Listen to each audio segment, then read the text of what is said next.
Good morning students. આપણે નવમા ધોરણની અંદર વિજ્ઞાન વિષયમાં ત્રીજું ચેપ્ટર શરૂ કરેલું. આજે તેનો 5મો લેક્ચર છે. આજના લેક્ચરની અંદર આપણે ખૂબ જ મહત્વનો અભ્યાસ પરમાણુઓના દળ વિશે, એમના ગુણોત્તર વિશે, સરળતમ ગુણોત્તર વિશે તથા આયનો વિશેનો અભ્યાસ કરવાનો છે. બરાબર છે. સંયોજનોના અણુઓ ટોપિક નંબર 3.3.2 આની વિશે ગયા લેક્ચરની અંદર થોડી ચર્ચા કરી ચૂક્યા હતા. બરાબર. આજે અહીંયાથી આગળ વધતા આના એક ભાગ વિશે ઊંડાણપૂર્વક અભ્યાસ કરવાનો છે. ટોપિક આપણને શું આપ્યો છે? સંયોજનોના અણુઓ. જુદા જુદા તત્વોના પરમાણુઓ એક નિશ્ચિત પ્રમાણમાં ગમે તેમની એક નિશ્ચિત પ્રમાણ હોય એકબીજા સાથે જોડાવાનું, એક નિશ્ચિત પ્રમાણમાં એકબીજા સાથે જોડાઈને સંયોજનના અણુઓનું નિર્માણ કરે છે. કોષ્ટક 3.4માં કેટલાક ઉદાહરણો આપેલા છે. દાખલા તરીકે સૌથી પહેલું સંયોજન આપણે પાણી લઈએ. પાણી સૂત્ર શું થશે? H2O. હાઇડ્રોજન, ઓક્સિજન, એનો દળથી ગુણોત્તર કેટલો થઈ જાય? 1:8. એટલે કે દળથી ગુણોત્તર કોની માટે?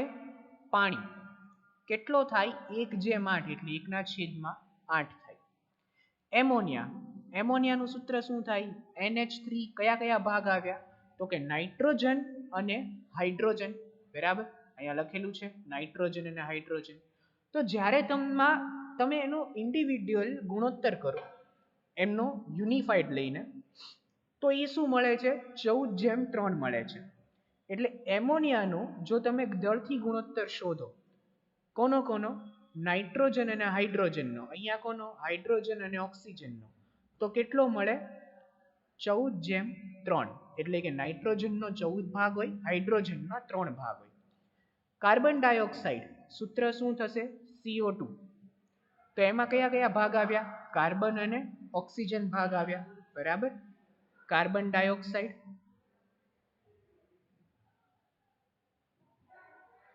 કયા ભાગ મળશે? કાર્બન અને ઓક્સિજન. તો એમાં દળથી ગુણોત્તર કેટલો થઈ ગયો? 3:8. એટલે કાર્બનના 3 ભાગ આવે અને ઓક્સિજનના 8 ભાગ આવે. બરાબર. તો આ રીતે આપણને દળથી ગુણોત્તર આપેલા હોય છે. એ કઈ રીતે મળે? એ ઘણાના મનમાં પ્રશ્ન થતો હશે. તો એની માટે તમારે પહેલા ઇન્ડિવિડ્યુઅલ કોઈ પણ તત્વ જે આપેલું છે એનો દળ યુનિફાઈડના માધ્યમે કેટલો થાય છે એ શોધવું પડે. યુનિફાઈડ શું છે? યુ. જેમ આપણે કોઈ પણ એકમ છે એમ આ તત્વો જે છે એનું દળ એ યુનિફાઈડ એકમમાં દર્શાવવામાં આવે છે, જે આપણે આગળ શીખી ગયા છીએ. હવે આમાંથી આપણે પાણી H2O એનો આગળની સ્લાઇડમાં આ ભાગ કઈ રીતે આવે છે, એનું આગળ શું થાય છે, એનો ઊંડાણપૂર્વક અભ્યાસ કરીએ. જો અહીંયા આપણને શું કહેવામાં આવ્યું છે?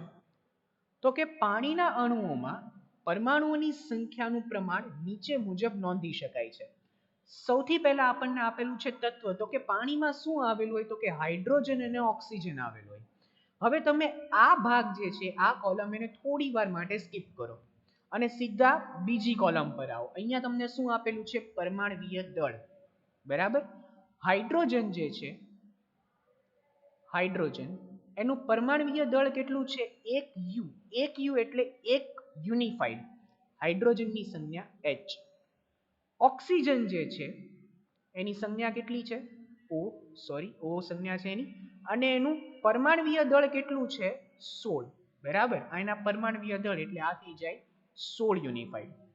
તો પ્રશ્ન એવો થાય કે દળથી ગુણોત્તર 1:8 કેમ થઈ ગયો? જો હું આનો ગુણોત્તર લઉં હાઇડ્રોજન અને ઓક્સિજનનો, તો 1:16 મળવો જોઈએ. તો અહીંયા 1:8 કેમ મળે છે દળથી, જ્યારે આ જ વસ્તુનો ગુણોત્તર કરીએ ત્યારે? તો બરાબર સમજો. પાણી જે છે એનું સૂત્ર શું છે? તો કે H2O. બરાબર. એટલે કે અહીંયા હાઇડ્રોજન કેટલા મળે તમને? હાઇડ્રોજન અહીંયા 2 મળે છે. એક હાઇડ્રોજનનું દળ જો 1U હોય તો અહીંયા 2 હાઇડ્રોજન ભેગા થાય તો 2U થઈ જાય. બરાબર છે. એટલે કે H2O માં જ્યારે દળથી ગુણોત્તર શોધવો હોય તો શું કરવું પડે? હાઇડ્રોજન 2 છે અને ઓક્સિજન એક છે એટલે હાઇડ્રોજન માટે એક યુ વત્તા એક યુ કરવું પડે. જ્યારે ઓક્સિજન કેટલા છે? એક જ છે. અને એનું કેટલો દળ છે? તો કે 16 યુનિફાઈડ. બરાબર. તો હવે આગળ શું થશે? હાઇડ્રોજન 2 છે એટલે એક યુ વત્તા એક યુ એટલે ટોટલ થઈ ગયા 2 યુ છેદમાં 16 યુ. હવે જો તમે છેદ ઉડાડો તો જ્યારે ગુણોત્તરની વાત આવે ત્યારે એકમ તો કેન્સલ થઈ જવાના છે. યુનિફાઈડ યુનિફાઈડ એકમ કેન્સલ થઈ જાય.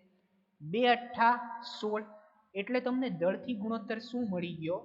1/8 એટલે કે 1/8. બરાબર. તો આ રીતે પરમાણ્વીય દળ દરેક વસ્તુના ઇન્ડિવિડ્યુઅલ હોય. હાઇડ્રોજનનો પરમાણ્વીય દળ છે 1 છે, ઓક્સિજનનો પરમાણ્વીય દળ છે 16 છે. પણ જ્યારે એનો દળથી ગુણોત્તર કરીએ ત્યારે હાઇડ્રોજન 2 હોવાથી 1u વત્તા 1u ટોટલ થઈ ગયા 2u અને ગુણોત્તર આપણને 1/8 મળે છે. ઓકે. હવે આપણે જઈએ ત્રીજા નંબરની કોલમ ઉપર. દળથી ગુણોત્તર છેદમાં પરમાણ્વીય દળ. જો સમજો બરાબર, હાઇડ્રોજન માટે દળથી ગુણોત્તર કેટલો હતો? તો કે 1 હતો એટલે અહીંયા પહેલા 1 લખ્યો. પરમાણ્વીય દળ કેટલું હતું? તો કે 1 હતું એટલે અહીંયા 1 લખ્યું. તો ઓલ ઓવર એનો આન્સર શું આવ્યો? 1 આવ્યો. બરાબર છે. એવી જ રીતે હવે વાત કરીએ ઓક્સિજનની. ઓક્સિજન માટે દળથી ગુણોત્તર કેટલો હતો? તો કે 8 હતો એટલે અંશમાં 8 લખ્યો. બીજી વસ્તુ, પરમાણ્વીય દળ કેટલું હતું ઓક્સિજનનું? તો કે 16 હતું એટલે 8/16 એટલે ગુણોત્તર કેટલો આવ્યો? 1/2. ત્રીજી કોલમનું કામ પૂરું થઈ ગયું. હવે છેલ્લો અને મહત્વનો ભાગ આવે સરળતમ ગુણોત્તર. શું આવે? સરળતમ ગુણોત્તર. સરળતમ ગુણોત્તર કઈ રીતે શોધી શકાય? તો કે સરળતમ ગુણોત્તર છે બીજું કાંઈ નથી પણ હાઇડ્રોજનનો આ દળ અને પરમાણ્વીય દળનો ગુણોત્તર છે ને એનો જ ગુણોત્તર છે. એટલે સરળતમ ગુણોત્તરમાં હાઇડ્રોજન અને ઓક્સિજનમાં જે ઇન્ડિવિડ્યુઅલ આપણને દળ આપ્યા હતા, દળનો ગુણોત્તર અને પરમાણ્વીય દળ 1/1 એમ અહીંયા એક આન્સર આવ્યો હતો. તો હાઇડ્રોજન માટે શું લખાશે? 1 લખાશે. છેદમાં ઓક્સિજન માટે ગુણોત્તર આપણને શું મળે છે? 1/2 મળે છે. નિયમ આપણે જાણીએ છીએ. નિયમ શું કહે છે? તો કે છેદનો છેદ ક્યાં આવે? અંશમાં આવે.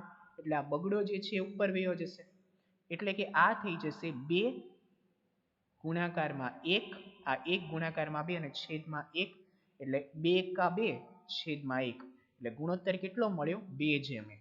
એટલે અહીંયા સરળતમ ગુણોત્તર જે છે પાણી માટે આપણને શું મળે છે? 2/1. એટલે અહીંયા લખ્યું છે જુઓ, આમ પાણી માટે પરમાણુઓની સંખ્યાનો ગુણોત્તર 2/1 મળે છે. બરાબર.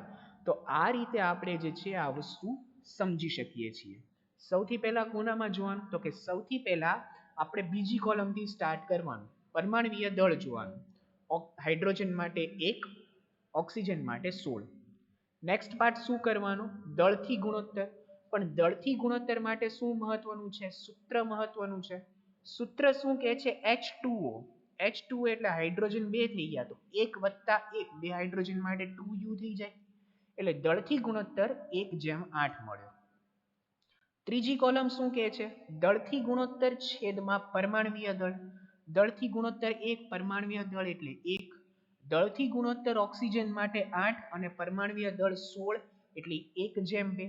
અને સરળતમ ગુણોત્તર શું ઇન્ડિકેટ કરે છે? તો કે આનો પાછો ગુણોત્તર બંનેનો. એટલે ઉપર હાઇડ્રોજન માટે 1 આવ્યો તો આન્સર એટલે 1 લખ્યો. ઓક્સિજન માટે 1/2 આવ્યું હતું. પછી ગણિતનો નિયમ, છેદનો છેદ અંશમાં જશે એટલે કે ઉપર 2 આવી જશે ગુણાકારમાં 1 છેદમાં 1 એટલે આખો આન્સર થઈ ગયો 2/1 જે શું ઇન્ડિકેટ કરે છે? સરળતમ ગુણોત્તર. બરાબર. તો આવી રીતે તમે બીજા ભાગ માટે પણ બનાવી શકો છો. આગળની સ્લાઇડ જોઈએ. મહત્વનો પ્રશ્ન, આયન એટલે શું? આયન. આયન સમજાવતી વખતે હું એક શબ્દનો ઉપયોગ કરીશ, ઇલેક્ટ્રોન, જે અહીંયા તમને આપેલું નથી. હકીકતમાં એ તમને આપવું જોઈએ આયનની સાથે સાથે, પણ સમજાવવા માટે ઇલેક્ટ્રોન શબ્દનો ઉપયોગ કરીશ. આયન ક્યારે બને? કોઈ પણ તત્વ જે છે, કોઈ પણ પરમાણુ જે છે એની અંદર ઇલેક્ટ્રોન્સ આવેલા હોય. આ ઇલેક્ટ્રોન્સ જે છે એ પરમાણુ મેળવી પણ શકે, એ પરમાણુ ગુમાવી પણ શકે. દાખલા તરીકે હું સિમ્પલ વાત કરું સોડિયમની. સોડિયમની સંજ્ઞા શું થાય? Na. બરાબર. જ્યારે આ સોડિયમ તત્વ જે છે એ એની અંદર રહેલો એક ઇલેક્ટ્રોન ગુમાવે, ઇલેક્ટ્રોન આવી રીતે લખાય, ઇલેક્ટ્રોન ગુમાવે, ત્યારે આ જ સોડિયમ જે છે એને લખાય Na+. ને આ Na+ જે લખ્યો એનો શું થઈ ગયો? આયન થઈ ગયો. એ કોની સાથેની વાત છે? એના વીજભાર સાથેની વાત છે. બરાબર. અને વીજભાર કોનાથી નક્કી કરી શકાય? હાલ પૂરતું એટલું યાદ રાખો, ઇલેક્ટ્રોનને આધારે. બરાબર. એટલે Na+ એ આયન થઈ ગયો. કઈ રીતે નક્કી થયો? તો કે વીજભાર આવી ગયો એની સાથેનો ભાગ. અહીંયા ઈ સ્ટેબલ હતો, હવે એને ઇલેક્ટ્રોન ગુમાવ્યો. અહીંયા ઊંધું હોય. આપણે જનરલી જ્યારે કોઈ વસ્તુ મેળવતા હોઈએ ત્યારે આપણે એવું કહીએ કે આપણે પ્લસ કર્યું છે, અને કોઈ વસ્તુ ગુમાવતા હોઈએ ત્યારે આપણે એવું કહીએ કે આપણે એ વસ્તુને સબટ્રેક્ટ કરી છે, એટલે કે એ વસ્તુને માઇનસ કરી છે. પણ આયનના કેસમાં એ વસ્તુ ઊંધી છે. કોઈ પણ પરમાણુ જે છે એ ઇલેક્ટ્રોન ધરાવતો હશે. બરાબર. એ ત્રીજા ચોથા ચેપ્ટરની અંદર કોમ્બિનેશનમાં આપણે એ વસ્તુ ભણવાની છે ઇલેક્ટ્રોન વિશે. વધારે આગલા ચેપ્ટરની અંદર ભણશું, પણ હાલ પૂરતું આયન સમજવા માટે આ વસ્તુ જરૂરી છે. એટલે હું તમને અત્યારથી જે વસ્તુ કહી દઉં છું. સોડિયમ Na સંજ્ઞા છે. જ્યારે સોડિયમ ઇલેક્ટ્રોન ગુમાવે છે, ફરીવાર કહું છું, જ્યારે સોડિયમ ઇલેક્ટ્રોન ગુમાવે છે તો Na ને શું લખાય? Na+. આ Na+ છે શું બની ગયું? આયન બની ગયું. કોના આધારે? તો કે વીજભારને આધારે આ વસ્તુ કહી શકીએ. એવી જ રીતે જ્યારે કોઈ પણ પરમાણુ જે છે એ ઇલેક્ટ્રોન મેળવે તો એની સંયોજકતા, એની ઉપરનો ભાગ જે છે એ માઇનસ થઈ જાય. દાખલા તરીકે હું વાત કરું ક્લોરીનની. ક્લોરીન સામાન્ય રીતે Cl લખાય, પણ જ્યારે એ ઇલેક્ટ્રોન મેળવે છે તો ક્લોરીનને લખાય Cl-. બરાબર. એને ઇલેક્ટ્રોન મેળવ્યો છે એટલે માઇનસ, અને અહીંયા સોડિયમે ઇલેક્ટ્રોન ગુમાવેલો છે એટલે કે ઈ થઈ જાય પ્લસ. અને આ બંને ભેગા મળીને શું બનાવે? NaCl, સોડિયમ ક્લોરાઇડ, જે છે મીઠાનો ભાગ. બરાબર. તો આ વસ્તુ તમારે સમજવી જરૂરી છે. ક્યાં તો આ આખું સંયોજન જે છે એ ઇલેક્ટ્રોનની ભાગીદારી કરશે, અથવા તો એક પરમાણુ ઇલેક્ટ્રોન ગુમાવશે અને બીજો પરમાણુ જે છે ઇલેક્ટ્રોન મેળવશે. બરાબર. તો આ રીતે આખું સંયોજન બનાવી શકાય. આની વિશે આપણે આગળ ઊંડાણપૂર્વક અભ્યાસ કરવાનો છે, પણ હાલ પૂરતું ઇલેક્ટ્રોન શું છે, એની અંદરનો ભાગ છે પરમાણુનો, એ વસ્તુ યાદ રાખવી. અને આયનમાં એ પ્લસ અને માઇનસ કોના આધારે થાય છે? તો કે ઇલેક્ટ્રોન ગુમાવવાના અને ઇલેક્ટ્રોન મેળવવાના આધારે થાય છે. આટલી વસ્તુ તમારે સમજવી એ જરૂરી હતી. બરાબર. હવે આપણે આયન વિશે ભણવાની શરૂઆત કરીએ. આટલી વસ્તુ આયન ભણતા પહેલા તમને ધ્યાનમાં હોવી જોઈએ મહત્વની વાત છે. આ બધો ભાગ શું કહે છે? જો ધાતુ અને અધાતુ યુક્ત સંયોજનો વીજભારિત ઘટકોના બનેલા હોય છે. કોના? વીજભારિત, એટલે કે એની અંદર વીજભાર હોય છે. અને આપણે જોયું એ વીજભાર કોના કારણે હોય છે? ઇલેક્ટ્રોનના કારણે. બરાબર. વીજભારિત ઘટકોના બનેલા હોય છે. આ વીજભારિત ઘટકોને શું કહેવામાં આવે છે? આયન કહેવામાં આવે છે. આ આયનની વ્યાખ્યા થઈ ગઈ. મોસ્ટ આઈએમપી છે, 1 માર્કની અંદર તમને પૂછાઈ શકે. 1 માર્કની અંદર પૂછાય તો માત્ર આયનની વ્યાખ્યા પૂછાય, અથવા તો વધીને એમસીક્યુમાં પૂછાઈ શકે. પણ આયન જે છે એનો LQ એટલે કે લોંગ ક્વેશ્ચન અથવા તો મીડિયમ ક્વેશ્ચન 2 થી 3 માર્કનો પણ બની શકે. તો એ વસ્તુ પણ ધ્યાનમાં રાખવી એટલી જ જરૂરી છે. બરાબર. તો મહત્વનો ટોપિક છે, ખાસ ધ્યાન આપજો. ફરીવાર રિપીટ કરીએ. ધાતુ અને અધાતુ યુક્ત સંયોજનો વીજભારિત ઘટકોના બનેલા હોય છે. અને આ વીજભારિત ઘટકોને શું કહેવામાં આવે છે? આયન કહેવામાં આવે છે. આયન વીજભારિત કણ હોય છે અને તે ધન વીજભાર અથવા ઋણ વીજભાર ધરાવી શકે છે. આપણે જોયું ને, સોડિયમ છે એ ઇલેક્ટ્રોન ગુમાવે છે ત્યારે કેવો વીજભાર ધરાવે છે? ધન વીજભાર. જ્યારે ક્લોરીન છે એ ઇલેક્ટ્રોન મેળવે છે તો એ કેવો વીજભાર થઈ જાય છે? ઋણ. જ્યારે ગુમાવે ત્યારે એ ધન બને, અને જ્યારે મેળવે ત્યારે એ ઋણ બને છે. ઋણ વીજભારિત આયનને એનાયન કહેવામાં આવે છે. એનું નામ થઈ ગયું. દાખલા તરીકે ક્લોરીન જે છે એ ઋણ વીજભાર ધરાવે છે એટલે કેવો થઈ ગયો? એનાયન. જ્યારે ધન વીજભારિત આયન જે હોય છે એને શું કહેવામાં આવે છે? કેટાયન. આ એના નામ થઈ ગયા. 1 માર્કની અંદર તમને એમસીક્યુમાં પૂછી શકાય, અથવા તો એનાયન અથવા કેટાયનની વ્યાખ્યા લખો એમ પૂછી શકાય. તો તમારે સૌથી પહેલા આયનની વ્યાખ્યા લખવી પડે અને ફરી લખવું પડે કે જો એનાયન પૂછ્યું હોય તો આયન કોને કહેવાય, પહેલા તો એ તો ડિસ્ક્રાઇબ કરવાનું. આયનની વ્યાખ્યા લખવાની, પછી લખવાનું ઋણ વીજભારિત આયનને એનાયન કહે છે. અને જો કેટાયન પૂછ્યું હોય તો લખવું પડે ધન વીજભારિત આયનને કેટાયન કહેવામાં આવે છે. આટલી વસ્તુ ક્લિયર થઈ ગઈ, બરાબર. હવે આખું ઉદાહરણ લીધું છે. જો ઉદાહરણ તરીકે સોડિયમ ક્લોરાઇડ NaCl, મીઠાની વાત થઈ છે, તેના ઘટક કણો તરીકે ધન વીજભારિત સોડિયમ, જો અહીંયા સોડિયમ પ્લસ થઈ ગયો કારણ કે ઇલેક્ટ્રોન ગુમાવે છે, કેટાયન છે, એક પ્રકારનો આયન છે, ધન વીજભારિત છે. ધન વીજભારિત સોડિયમ આયનો Na+ અને ઋણ વીજભારિત ક્લોરાઇડ આયનો Cl- તરીકે ઓળખાય છે. આયન એક વીજભારિત પરમાણુ અથવા ચોખ્ખો વીજભાર ધરાવતા પરમાણુઓના સમૂહના બનેલા હોય છે. ચોખ્ખો વીજભાર અથવા તો પરમાણુ, વીજભારિત પરમાણુ જે છે એના સમૂહના બનેલા હોય છે. આગળ જોઈએ. વીજભાર ધરાવતા પરમાણુઓના સમૂહ બહુપરમાણવીય આયન તરીકે ઓળખાય છે. આગળની સ્લાઇડ જ્યારે આપણે જોશું ત્યારે આપણે બહુપરમાણવીય આયનમાં ખાસ ચર્ચા કરીશું કે બહુપરમાણવીય આયન સામાન્ય કરતા કઈ રીતે જુદા પડે. તો કે બહુપરમાણવીય એટલે કે વધારે પરમાણુઓ ભેગા થઈને એક આયન આખો બનાવતા હોય છે, જેનો પોતે પણ કંઈક વીજભાર હોય છે, પ્લસ માઇનસ વગેરે, બરાબર. એ આગળના ટેબલની અંદર આપણને આપેલું છે. એટલે કે વીજભારી ધરાવતા પરમાણુઓનો સમૂહ એટલે કે પરમાણુઓ ભેગા થઈને બહુપરમાણીય આયન બનાવતા હોય છે. આપણે આયનોના નિર્માણ વિશે પ્રકરણ 4 માં વધુ અભ્યાસ કરશું. હાલ પૂરતું કેટલાક આયનિક સંયોજનો જે છે એની ચર્ચા કરીએ. દાખલા તરીકે કેલ્શિયમ ઓક્સાઇડ. કેલ્શિયમ ઓક્સાઇડમાં કયા કયા ભાગ આવેલા છે? તો કે કેલ્શિયમ અને ઓક્સાઇડ એટલે કે કેલ્શિયમ અને ઓક્સિજન. તો એનો દળથી ગુણોત્તર કેટલો થાય? 5:2. આ આખું ટેબલ IMP છે, તમારે યાદ રાખવું પડશે, MCQ આમાંથી પૂછી શકાય. કેલ્શિયમ ઓક્સાઇડ જે સંયોજન છે એમાં કેલ્શિયમ અને ઓક્સિજન આવેલા હોય છે. તેમાં કેલ્શિયમ અને ઓક્સિજનનો દળથી ગુણોત્તર કેટલો થાય? અથવા તો જો મારે આમાં MCQ ચેન્જ કરવો હોય તો હું MCQ એમ બનાવીને પૂછું કે કેલ્શિયમ ઓક્સાઇડમાં કેલ્શિયમ અને ઓક્સિજન સંયોજન આવેલા છે, તો તેમાં ઓક્સિજન અને કેલ્શિયમનો ગુણોત્તર શોધો. તો તમારે 5:2 જવાબ ન આવે, ત્યાં તમારે જવાબ આવે 2:5. કારણ કે આ ગુણોત્તર જે છે તમે કેલ્શિયમ અને ઓક્સિજનને રિલેટેડ આપેલો છે. 5:2 ગુણોત્તર જે છે એમાં ઉપરનો ભાગ 5 કેલ્શિયમ ઇન્ડિકેટ કરે છે અને નીચેનો ભાગ 2 ઓક્સિજન ઇન્ડિકેટ કરે છે. હવે જો પરીક્ષક ક્વેશ્ચન ચેન્જ કરી નાખે કે ઓક્સિજન અને કેલ્શિયમનો ગુણોત્તર પૂછો તો ઓપ્શનમાં તો પહેલો જ ઓપ્શન આપેલો હશે 5:2, પણ તમારે ટીક શું કરવાનું? 2:5, કારણ કે પૂછ્યું છે શું? ઓક્સિજન અને કેલ્શિયમ, બરાબર. તો કયો ભાગ કેટલો છે એ પણ યાદ રાખવો જરૂરી છે. એવી રીતે મેગ્નેશિયમ સલ્ફાઇડ. તો મેગ્નેશિયમ સલ્ફાઇડમાં કયા કયા ભાગ આવેલા છે? મેગ્નેશિયમ અને સલ્ફર, જેનો દળથી ગુણોત્તર શું થાય છે? 3:4.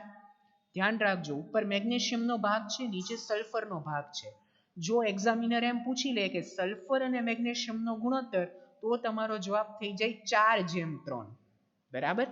એવી જ રીતે આ વસ્તુ યાદ રાખવાની.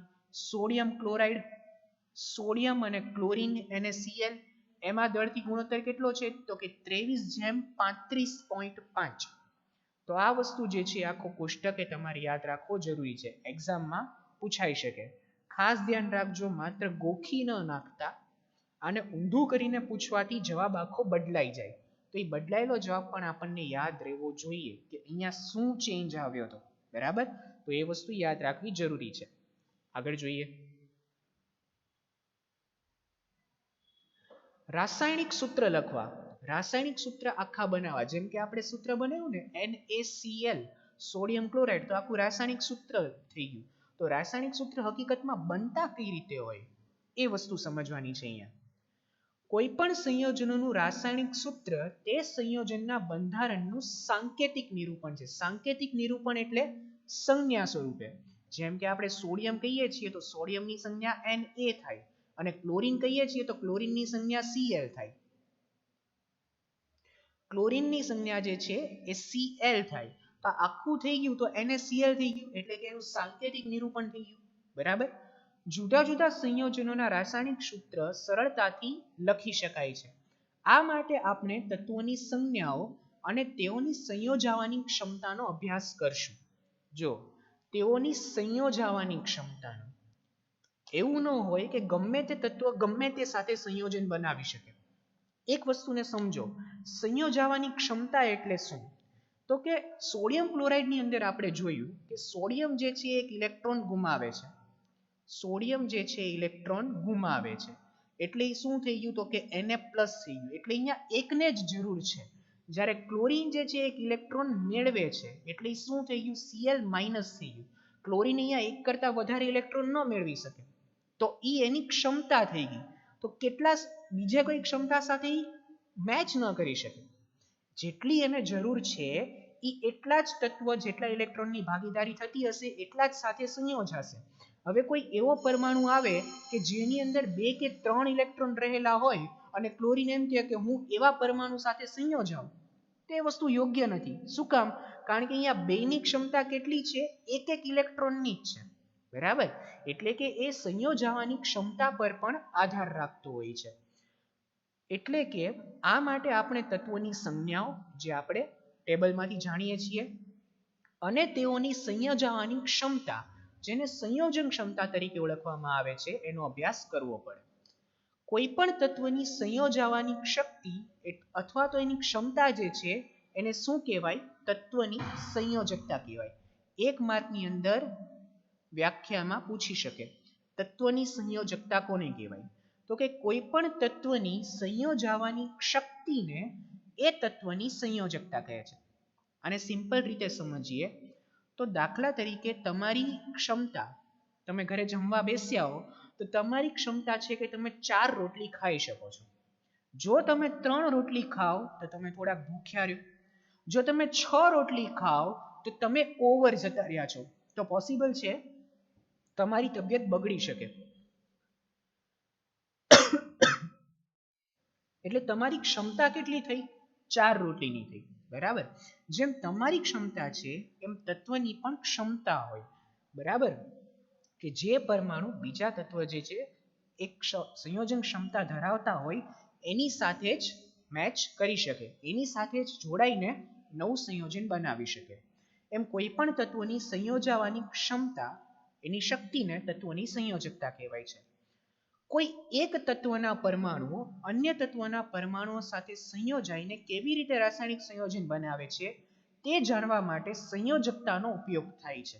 કોનો ઉપયોગ થાય છે? સંયોજકતાનો. કે એક તત્વ અથવા તો એક પરમાણુ બીજા પરમાણુ સાથે કઈ રીતે જોડાશે. કોઈ પણ તત્વના પરમાણુની સંયોજકતાને તે પરમાણુના હાથ અથવા હથોડી એટલે કે ભુજા સ્વરૂપે વિચારી શકાય. હવે આ કઈ રીતે? તો એને સમજવા માટે અહીંયા એક ઉદાહરણ લીધું છે. જો આ વસ્તુને બરાબર સમજીએ.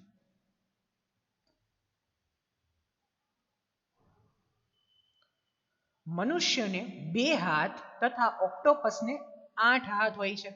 આ વસ્તુ તો ફિક્સ છે. એક ઓક્ટોપસે અમુક મનુષ્યોને એવી રીતે પકડવા છે કે જેથી ઓક્ટોપસના 8 હાથ અને મનુષ્યના બંને હાથ એકબીજા સાથે જોડાઈ જાય. તમારા મત મુજબ એક ઓક્ટોપસ કેટલા મનુષ્યને પકડી શકે છે? તો આ માટે આપણે ઉદાહરણ જોઈએ. ઘણા લોકોને તો સોલ્વ થઈ ગઈ હશે આ પઝલ. એક ઓક્ટોપસ છે. ઓક્ટોપસને કેટલા હાથ હોય? 8 હાથ હોય. 1 2 3 4 5 6 7 8. બરાબર. મનુષ્યને કેટલા હાથ હોય? 2 હાથ હોય. બરાબર. તો તમે ધ્યાનથી જુઓ તો ખ્યાલ આવશે. ઓક્ટોપસના આ 2 હાથમાં એક મનુષ્ય પકડાઈ ગયો, આ 2 હાથમાં બીજો મનુષ્ય. કારણ કે ઓક્ટોપસના 2 હાથ અને મનુષ્યના 2 હાથ, તો મનુષ્યનો પણ કોઈ હાથ ખાલી ન રહેવો જોઈએ. તો અહીંયા બીજો મનુષ્ય આવી ગયો. આ ત્રીજો ભાગ છે એમાં ત્રીજો મનુષ્ય આવી ગયો અને આ ચોથો ભાગ છે એની અંદર ચોથો મનુષ્ય આવી ગયો. જો મનુષ્યનો પણ કોઈ હાથ ખાલી ન રહ્યો અને ઓક્ટોપસનો પણ કોઈ હાથ ખાલી ન રહ્યો. આમ એક ઓક્ટોપસ જે છે એ 4 હ્યુમનને 4 મનુષ્યને પકડી શકે છે કે જેની અંદર કોઈ બીજો ભાગ, કોઈ બીજો હાથ નહીં ઓક્ટોપસનો કે નહીં મનુષ્યનો ખાલી રહે. બરાબર. એટલે કે ઓક્ટોપસને O તરીકે અને મનુષ્યને H હ્યુમન તરીકે જો દર્શાવીએ તો આના સંયોગીકરણથી સૂત્ર શું બને? તો કે OH4. O1 હોય હકીકતમાં, પણ એક છે એટલે આપણે એની લખવાની જરૂર નથી. હકીકતમાં O1 લખી શકાય, ખોટું નથી, પણ આપણે જનરલી કહેતા હોઈએ ને કે માત્ર જો તમે x લખો તો x નો સહગુણક 1 હોય અને એની ઘાત પણ 1 હોય, પણ આપણે એવું લખતા નથી, માત્ર x લખીએ છીએ. એમ ઓક્ટોપસ એક જ છે, જ્યારે મનુષ્ય હ્યુમન્સ કેટલા થઈ ગયા? 4 થઈ ગયા. તો એનું સૂત્ર શું બને? OH4. એમ એના સંયોગીકરણથી સૂત્ર લખી શકાય OH4. અહીં H ની નીચે દર્શાવેલ 4 એ ઓક્ટોપસ દ્વારા પકડાયેલ મનુષ્યની સંખ્યા સૂચવે છે, જે શું છે? 4 હ્યુમન ઇન્ડિકેટ કરે છે, એટલે કે 4 માણસો ઇન્ડિકેટ કરે છે. બરાબર? તો આ રીતે જુદા જુદા પરમાણુઓ જે છે એકબીજા સાથે સંયોજાઈ આખું સંયોજન બનાવતા હોય છે અને એમના સૂત્ર બનતા હોય છે. દાખલા તરીકે આપણે જોયું H અને Cl, H પ્લસ અને Cl માઇનસ, હાઇડ્રોજનનો એક પરમાણુ ક્લોરીનનો એક પરમાણુ ભેગા થઈને આખું શું બનાવે? HCl, એટલે કે હાઇડ્રોક્લોરિક એસિડ. બરાબર છે? નેક્સ્ટ સ્લાઇડ જોઈએ. ખૂબ જ મહત્વનું કોષ્ટક છે આયનને રિલેટેડ. અહીંયા આયનનું નામ અને એની સંજ્ઞા, અધાત્વિક તત્વ એની સંજ્ઞા અને બહુપરમાણવીય આયન અને એની સંજ્ઞા આપવામાં આવી છે. તમારે આ બધો ભાગ યાદ રાખવો પડશે. એક્ઝામમાં એક માર્કમાં આવા નાના નાના ક્વેશ્ચન પૂછી શકાય. સોડિયમની કેપેસિટી કેટલી છે? તો કે 1 ઇલેક્ટ્રોન ગુમાવી શકે એટલે એને પ્લસ થઈ જાય. પોટેશિયમ 1 ઇલેક્ટ્રોન ગુમાવી શકે, K પ્લસ થઈ જાય. સિલ્વર 1 ઇલેક્ટ્રોન ગુમાવી શકે, Ag પ્લસ થઈ જાય. કોપર 1 Cu પ્લસ, કોપરની સંજ્ઞા Cu છે, પ્લસ 1 ઇલેક્ટ્રોન ગુમાવે છે, Cu પ્લસ થઈ ગયો. અહીંયા શું લખેલું છે એ આપણને જાણવામાં ઇન્ટરેસ્ટ થાય કે અલગ કેમ છે, નીચે સૂચના આપી છે. કેટલાક તત્વો એકથી વધુ સંયોજકતા દર્શાવે છે. એકથી વધુ સંયોજકતા દર્શાવે છે એટલે શું? એ એક સંયોજકતા તો દર્શાવતા હોય, એની સાથે બીજી સંયોજકતા પણ દર્શાવતા હોય કે આટલા ઇલેક્ટ્રોન ગુમાવી શકે, જરૂર પડે તો બીજા આટલા ઇલેક્ટ્રોન પણ ગુમાવી શકે. એટલે એની સંયોજકતા એક કરતા વધારે થતી હોય. બરાબર? એટલે એકથી વધુ સંયોજકતા ધરાવતા હોય તો એવા કોષ્ટકને રોમન અંકમાં લખવામાં આવે. તો જો કોપર 1 Cu પ્લસ, અહીંયા એને એક જ ઇલેક્ટ્રોન ગુમાવેલો છે, જ્યારે અહીંયા જ્યારે કોપર 2 ની વાત થશે તો એ 2 ઇલેક્ટ્રોન ગુમાવતા હશે, એટલે અહીંયા Cu2 પ્લસ લખવામાં આવેલું છે. અહીંયા કોપરે કેટલા ઇલેક્ટ્રોન ગુમાવેલા છે? 2. મેગ્નેશિયમ 2 ઇલેક્ટ્રોન ગુમાવે છે, Mg2+. કેલ્શિયમ 2 ઇલેક્ટ્રોન ગુમાવે છે, Ca2+. ઝિંક 2 ઇલેક્ટ્રોન ગુમાવે છે, Zn2+. આયન 2 અને આયન 3. શું કામ? તો કે આ આયન જે છે એ 2 ઇલેક્ટ્રોન પણ ગુમાવી શકે એટલે Fe2+ પણ લખી શકાય, અને આયન જે છે, લોખંડ જે છે એ 3 ઇલેક્ટ્રોન પણ ગુમાવી શકે એટલે Fe3+ પણ લખી શકાય. એટલે કે આયન અને કોપર તમારી જાણમાં 2 ભાગ એવા છે જે એકથી વધુ સંયોજકતા ધરાવે છે. તો આ વસ્તુ પણ યાદ રાખવાની. એલ્યુમિનિયમ 3 ઇલેક્ટ્રોન ગુમાવે છે, Al3+. અધાતિક તત્વ વિશે ચર્ચા કરીએ. હાઇડ્રોજન 1 ઇલેક્ટ્રોન ગુમાવે, બિચારા પાસે એક જ ઇલેક્ટ્રોન હોય, H+ થઈ ગયો. હાઇડ્રાઇડ, જ્યારે હાઇડ્રોજન 1 ઇલેક્ટ્રોન મેળવે, H- હાઇડ્રાઇડ થઈ જાય. ક્લોરીન 1 ઇલેક્ટ્રોન મેળવે, ક્લોરાઇડ થઈ જાય. બ્રોમિન 1 ઇલેક્ટ્રોન મેળવે, બ્રોમાઇડ થઈ જાય. આયોડીન 1 ઇલેક્ટ્રોન મેળવે, આયોડાઇડ થઈ જાય, I-. ઓક્સિજન 2 ઇલેક્ટ્રોન મેળવે, ઓક્સાઇડ થઈ જાય. સલ્ફર 2 ઇલેક્ટ્રોન મેળવે, સલ્ફાઇડ થઈ જાય. આ વસ્તુ ધ્યાનમાં રાખવાની. નાઇટ્રોજન 3 ઇલેક્ટ્રોન મેળવે, નાઇટ્રાઇડ થઈ જાય. બહુપરમાણવીય આયન, જો અહીંયા બધા એક એક ભાગ હતા, હવે જ્યારે એ ભેગા મળીને એક આયનની રચના કરતા હશે, 2 અથવા વધારે પરમાણુઓ ભેગા મળીને આખા આયનની રચના કરતા હશે તો એને શું કહેવાય? બહુપરમાણવીય આયન કહેવાશે. બરાબર? દાખલા તરીકે એમોનિયા, જેમાં નાઇટ્રોજન પણ આવેલો છે, હાઇડ્રોજન પણ આવેલો છે. આ આખો ભાગ ભેગા મળીને પ્લસ 1 ઇલેક્ટ્રોન ગુમાવે છે, એમોનિયમ. એમોનિયા શું થાય? NH3. આમાંથી એક ગુમાવશે, એમોનિયમ બનાવશે, NH4+. Hydroxide OH-, nitrate NO3-, hydrogen carbonate HCO3-. આ માઇનસ માઇનસ ઇન્ડિકેટ કરે છે કે એને ઇલેક્ટ્રોન મેળવ્યા છે. પ્લસ ઇન્ડિકેટ કરે છે એણે ઇલેક્ટ્રોન ગુમાવ્યો છે. Carbonate CO3 2 sulphide not sulphide, sulphide હોત તો S2 લખાત, આ છે સલ્ફાઇડ, ટ અને ડ નો ફેર છે. સલ્ફાઇડ SO3 2 બે ઇલેક્ટ્રોન મેળવે છે. સલ્ફેટ SO4 2 બે ઇલેક્ટ્રોન મેળવે છે. ફોસ્ફેટ, ફોસ્ફરસ અને ઓક્સિજન ભેગા મળે છે, ફોસ્ફેટ બનાવે છે PO4 3 ફોસ્ફેટ. બરાબર છે. તો આ રીતે જે છે આપણે આખું ટેબલ સમજી શકીએ છીએ. આ ચેપ્ટરની અંદર જેટલા બી ટેબલ આવે છે એ બધા ટેબલ્સ ખૂબ જ મહત્વના છે, ધ્યાનમાં રાખવા જેવા છે. બધામાંથી એક એક માર્કના MCQ પૂછાઈ શકે, માત્ર પરીક્ષાની દ્રષ્ટિએ નહીં. તમે જ્યારે 11-12 ધોરણ ભણશો અથવા તો નજીકની ચર્ચા કરીએ 10મું ધોરણ ભણશો ત્યારે પણ આ બધા આયનો, પરમાણુઓ, તત્વો, સંયોજનો, એની સંજ્ઞાઓ, સંયોજકતાઓ, ઇલેક્ટ્રોન રચનાઓ, પરમાણ્વીય દળ, આ બધો ભાગ ત્યાં કામમાં આવવાનો છે. બરાબર. તો આ બધી વસ્તુ યાદ રાખવી જરૂરી છે. તમને કોઈ નથી કહેતું કે તમે એક દિવસની અંદર યાદ રાખો, પણ હા, જલ્દીથી જલ્દી તમે આ વસ્તુને યાદ કરી લો એટલું બેટર. બધું આખું ચેપ્ટર તમારીથી એક દિવસમાં યાદ ન થઈ શકે, એ વસ્તુ બહુ સ્વાભાવિક છે, કારણ કે અલગ અલગ વસ્તુ છે, અંદર મેચ થઈ જતું હોય, અંદર મિક્સિંગ થઈ જાય ઘણી વાર, એ વસ્તુ સમજીએ છીએ. પણ જેટલી બને એટલી વધારે પ્રેક્ટિસ કરી લો, એટલે કે ભૂલ થવાના કોઈ પણ ચાન્સીસ વધે નહીં. બરાબર છે. તો આજના લેક્ચરની અંદર માત્ર એટલું રાખીએ છીએ. તમને હોમવર્ક જે છે એ મળી જશે. બરાબર. નેક્સ્ટ લેક્ચરની અંદર આનીથી આગળ વધશું. આવજો.